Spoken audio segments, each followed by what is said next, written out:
പരിശോധനയ്ക്ക് ഇഡി എത്തിയതിന് പിന്നാലെ പിണറായിക്കായി തെരുവിലിറങ്ങി പ്രതിരോധം തീർത്ത് CPM. പരിശോധന നടന്ന വീടുകളിലേക്ക് രാവിലെ മുതൽ പ്രവർത്തകർ ഇരച്ചെത്തി. അടിയന്തര സെക്രട്ടേറിയറ്റ് യോഗം സംസ്ഥാന വ്യാപക പ്രതിഷേധത്തിനും ആഹ്വാനം ചെയ്തു.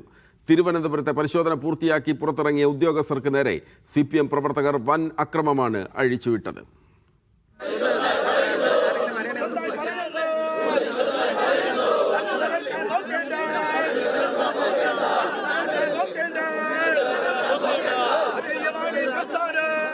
അടിയന്തര സെക്രട്ടേറിയറ്റ് യോഗം ചേർന്ന് പ്രതിഷേധത്തിന് ആഹ്വാനം ചെയ്തതോടെ തിരുവനന്തപുരത്തെ പിണറായിയുടെ വാടക വീട്ടിലേക്കും പ്രവർത്തകർ ഒഴുകിയെത്തി.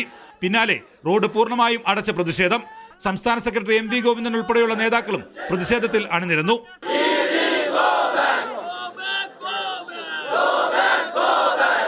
അക്രമം ഒഴിവാക്കാൻ മറ്റൊരു ഭാഗത്തേക്ക് മാറ്റിയെങ്കിലും പ്രവർത്തകർ പ്രതിഷേധം തുടർന്നു. പരിശോധന പൂർത്തിയാക്കി ED സംഘം പുറത്തിറങ്ങിയതോടെ ചാടി വീണ പ്രവർത്തകർ വാഹനങ്ങൾക്ക് നേരെ എടുത്തു. പിന്നീട് നടന്നത് പരക്കെയുള്ള അക്രമം.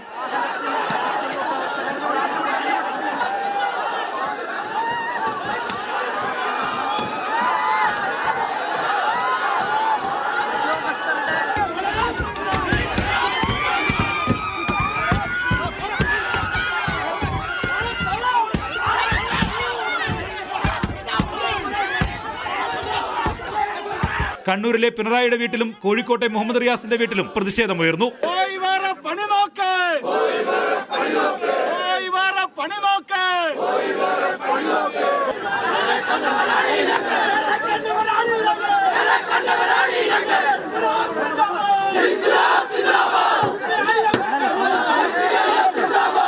പിണറായിക്കെതിരായ കേന്ദ്ര ഏജൻസികളുടെ നീക്കത്തെ CPM-നെതിരായ അക്രമമായി കണ്ട് പ്രതിരോധിക്കാനാണ് പാർട്ടി തീരുമാനം. വരും ദിവസങ്ങളിലും ED-ക്കെതിരായ പ്രതിഷേധം CPM തുടരും. മീഡിയ 1 തിരുവനന്തപുരം.